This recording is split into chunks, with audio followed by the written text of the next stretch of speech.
the London Mozart Players at Home. Today's Sofa Sunday.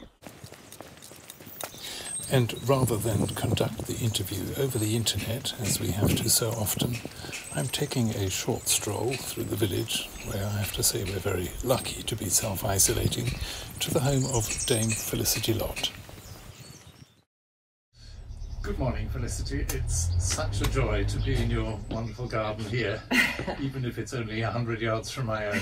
But I'm just delighted that you've agreed to do this and talk to our LMP friends around the world. And I would just like to start off by remembering the first time we met, which was when you came to sing with the London Mozart Players under Jane Glover, and I looked at your discography yesterday and saw that was 1989. Oh my goodness! Which is longer ago than many of us would like to remember.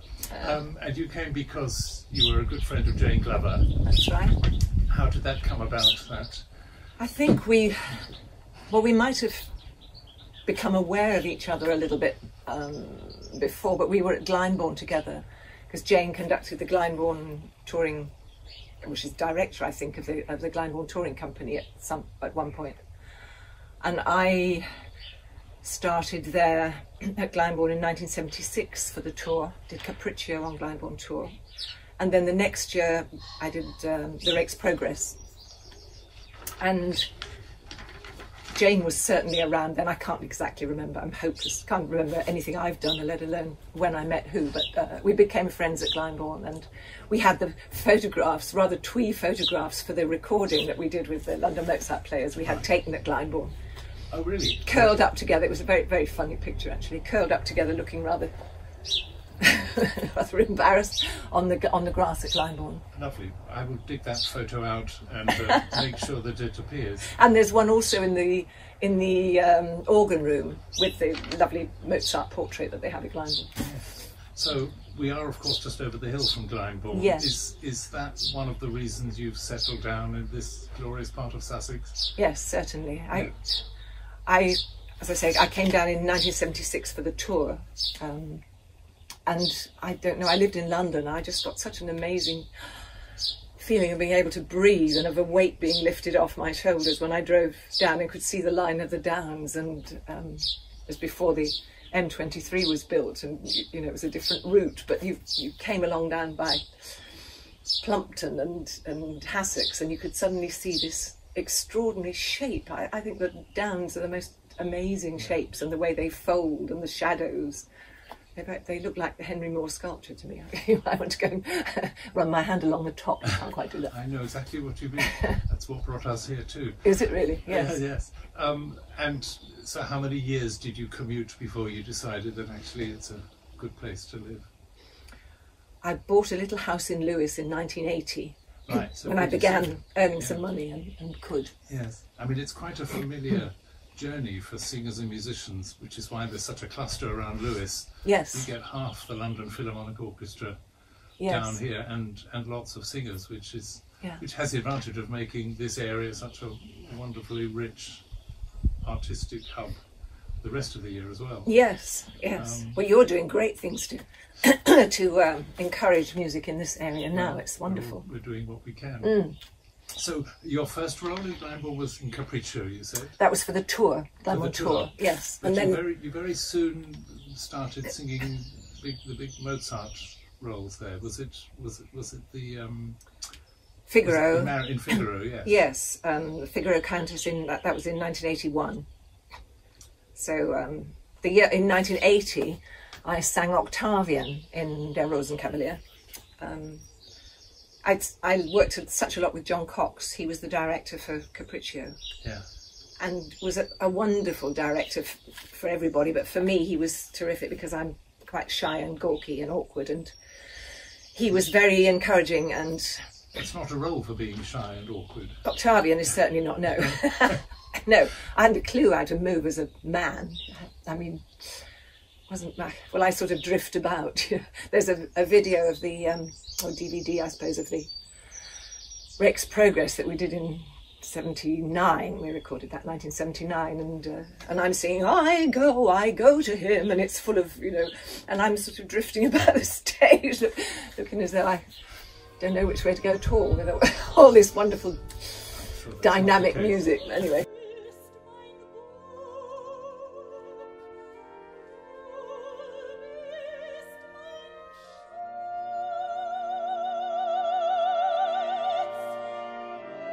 I was going to talk about Mozart, but we've moved into Strauss. No, we've moved into Strauss, and your CD of 4 last songs is up there among many people's favourites. I think I've shared this with you before, that Ben Hoffnung, our timpanist, he worships that recording.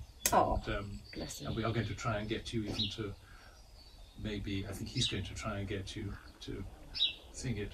In fact, I found, this is completely off the record, but I found yesterday I have an arrangement for 8 cellos of Morgan.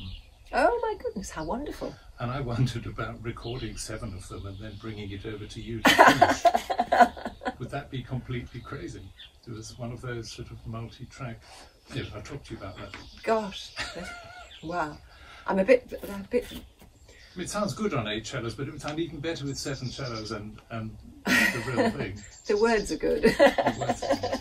Yeah, that's well, I love doing that. I mean, I never used to like recording at all, but the 4 last songs was with Nimi Järvi, and he was such a relaxed kind of presence, you know, big avuncular kind of, I was going to say lazy, that's not right, but he didn't like rehearsing and rehearsing and rehearsing. He would much rather do it and see what happened with the music. And I think that can be a problem if people rehearse too much. You kind of rehearse it to death, and then there's nothing left when it comes to the imagination that you want for the performance. Yes, but you know, you say you hate recording. Isn't that one of the reasons people don't like recording? Is because you have to just find one moment that you're going to cement in stone, and actually that's not what music's about. No, and none right. of his music was written to be recorded.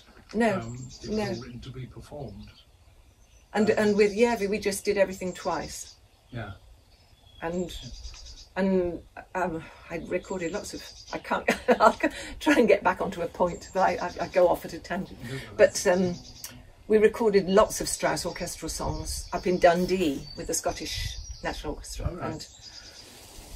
and I was really sick for one of the sessions, and of course to cancel recording sessions is dreadful, and so I went all the way up to Dundee. I could barely speak.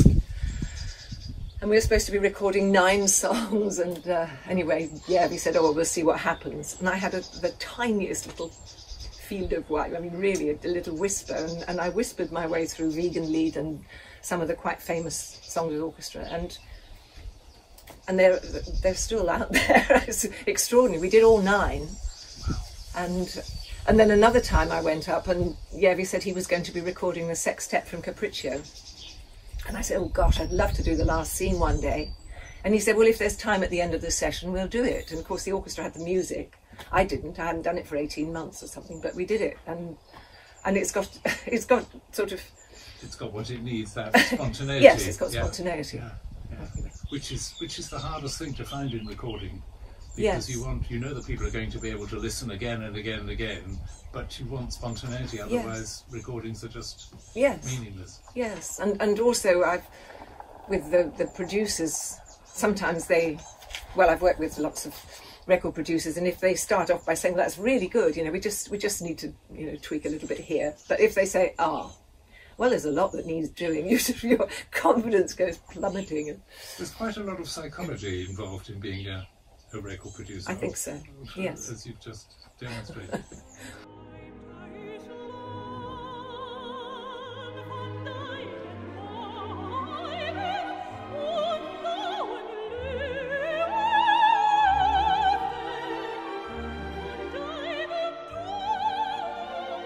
But our little recording, massive recording for you that we did in 1989. I think, if I remember rightly, it was down in Tooting. We used to use that church, big church in Tooting. That's right. And I remember the sessions very well because there was a whole list of some of the best Mozart arias well, started with Exultate Jubilate, That's right. and then selected arias. There's quite a lot to get through in probably 2 days. It would have been 2 days, wouldn't it? I It think. would have been yes. 2 days. Which is probably not what one does now, really. It was, I don't know how many minutes, but a lot of minutes. Well, I think nowadays they'll record the concert and then do a patch session. Yes. That's Yes. a lot. But at least you get spontaneity. Well, I wouldn't have done. I mean, one of the tracks that if I'm ever proud of anything or pleased or happy with anything, is Ruhe, Sanft from that recording. And I've never sang that in concert. I don't think I would ever have dared sing it in concert because I don't know. I mean, it was wonderful working with Jane because we are friends, and so that, you know, I was always tremendously frightened of conductors, really, in awe of conductors who seemed to be up there. And well, Jane was up there too, but I mean, we were at least communicating rather than me just trying to do what somebody told me. Yeah. You have worked with some of the great conductors without offending anybody alive. Is there anybody that stands out that has been a real milestone for you? Two. One is still alive, Bernard Haitink. Yeah. I'd worked with such a lot at Glyndebourne and then elsewhere, and he became a friend actually, which is lovely. Yeah. But all the early things I did, the Mozarts at Glyndebourne, we did Figaro, and I say that, I'm not sure that we did do Figaro actually, but he was certainly around, and we did Don Giovanni and Zauberflöte, certainly. Yeah. And then lots of Strauss as well, and lots of concerts and concerts abroad. And the other iconic conductor, of course, is Carlos Kleiber, who I sang Rosenkavalier with. Right. And that was extraordinary, partly because he was such a rare bird, rara avis. He didn't conduct so very much, not so many operas, about 8, and some concertos. No, not concertos, but symphonies. I don't think he ever conducted any concerto. But the atmosphere for the Rosenkavalier performances, we did some at the Metropolitan Opera in New York, and some in Vienna, and some in Japan, in Tokyo. Always with him? Always with him. Production. Always pretty much the same, not quite. Right. Not the same in New York as it was in Vienna. Yeah. But with Anne-Sophie von Otter and Barbara Bonney. And... so not so long ago. well, Is that within the it is last... now, I think it was 1990. It's ages. Right, I guess, yes. Time just, I can't believe how fast it goes. It's terrifying. 1990 at the Met and 1994 in Vienna. And they made a DVD of the performances in Vienna. And then we went to Tokyo, and he was totally relaxed there, and went to Disneyland and all sorts of crazy things. But he wrote me wonderful letters. I've started writing to him, I don't know, because I just thought he was amazing and wonderful. And he wrote such funny letters back. So what a treasure trove of Kleiber letters.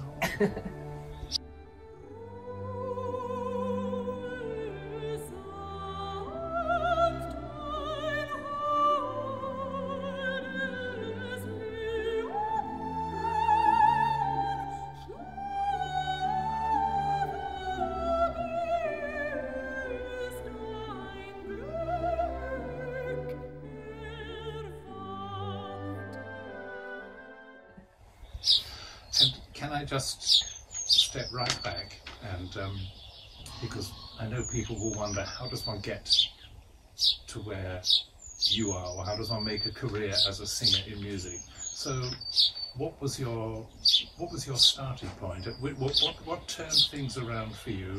Presumably you were a gifted child singer.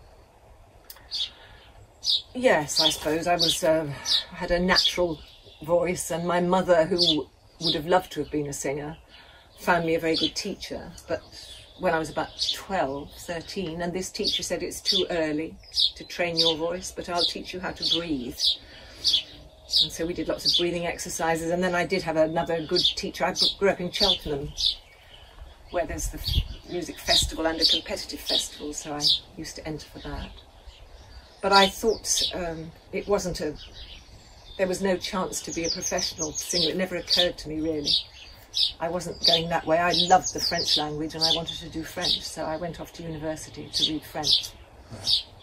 And as part of my, well, as an extra year, my 3 years at university, you could spend a year in France, and I went up to the mountains near Grenoble, in a small town. And I went and enrolled at the Conservatoire because I had so much free time, I didn't know how to fill it, and I was all on my own. I can't believe I had the nous or the guts to do that, actually, just to go and find myself a teacher. My mother must have been in the background saying, this is what you should do. I'm sure. So the key ingredients are mothers, yes, influential teachers at yes, the critical point, yes, and then I suppose the drive. yes. Well, the drive was a bit slow coming, I think, because this teacher I found was so lucky. I found this woman in France. She said if you worked a bit harder at singing, perhaps you could do something with that, because I was doing English conversation classes with reluctant French teenagers, some of them not much younger than me. I had my 21st birthday when I was over there. And I was absolutely paralysed with fear in front of the class, and I thought teaching is not going to be an option for me, it'll be hell. So, and anyway, I came back and she sent me on an international music course in Nice before I came home, and I met other would-be singers, and they weren't all nasty, ambitious, sort of elbowing their way to the top sort of people. We were all quite similar, just loved music and singing anyway. And I finally got a scholarship to the Royal Academy of Music. And who was your teacher there? First of all, Olive Groves, a lady called Olive Groves, and then Flora Nielsen. Right. Who was wonderful. Yes. Did you know Flora? I think she was there when I was at the Academy. I'm pretty sure I do remember yes, her. I left the Academy in 76. Yes, I left in 73. You left in 73? Yes. Yeah, we just missed each other. Yes. But I do remember her as a name there, yes. Yes, she was wonderful. She had a stroke and she had to learn to speak again. And I was, with her name like Flora Nielsen, we all thought with her slightly strange accent that she was Scandinavian. In fact, her real name was Sybil Crawley, right, and she was from Sussex, I think. And not from Crawley, probably, but she was lovely. Yes. And then it all went from... And then, well, it went gently. I was older, of course, when I was at the Academy, because I'd done my degree, and that took 4 years. So I went aged 22, I suppose, in 1969 to the Academy, and then spent 4 years there. And I never won anything, except the principal took pity on me, I think gave me his prize. That was Anthony Lewis. Was that your principal? Yes, yeah. And I did quite a lot of opera, and I did Pamina, conducted by Stuart Bedford. Right. I was jolly lucky that I'd done Pamina, because I got the understudy for Pamina at the English National Opera, and I had to go on. And that went quite well, because I didn't have time to worry really very much, because I only knew, I suppose, the night before, and the whole day of the performance went by with having costume fittings and walking through the production and meeting the tenor and conductor and everybody. And I did it, I think by some amazing fluke, we must have used the same English translation. Right. Otherwise that would have been pretty tricky. But that seemed to go quite well. And then, first of many, or the second of many meetings with Felicity Palmer, she was also doing Pamina. She was a soprano in those days, and she sang Pamina. And somebody had told me I was going to be doing Pamina on the tour. And I bumped into the wardrobe man, and he said, I thought you said you were doing Pamina on the tour. I've got Felicity Palmer's name down for the costumes, but not yours. And it was Felicity Palmer. Oh. It was like when I was still at school, I think the Daily Mail rang up one day and said, congratulations, we hear you've just won the Ferrier competition. And I said, no, it's Felicity Palmer. And I think I think she's had the same kind of thing. Not many Felicities about, I suppose, in this business. Yeah. And we were always being congratulated on each other's performances. Not so much nowadays. But anyway. I could talk about Prince Andrew if you want. I didn't meet him. You didn't meet him? No. The sod. Yeah, I think that was it. at Pizza Express instead. Yes. Didn't didn't read him. No. He didn't come and do the sort of walk through. What did you sing? Laudate Dominum. Right. That was quite a funny story actually, because we were living in Lewes then, and the phone rang one evening in the kitchen, and it was Simon Preston, the organist, and he said, I've got a bit of a problem. I don't know whether you can put this out actually, but a bit of a problem, because I've asked Arlene Auger to sing at the royal wedding of Prince Andrew and Sarah Ferguson, and there's been a bit of an outcry because another person not from the United Kingdom sang at Prince Charles's wedding. So Kiri Te Kanawa sang at Prince Charles's wedding, and they said, isn't there anybody English you could ask? And so he said, so I'm going through a list of English singers and you're the top of the list, he said. And would you be able to sing at this wedding on whatever it is in August 87, I think it was?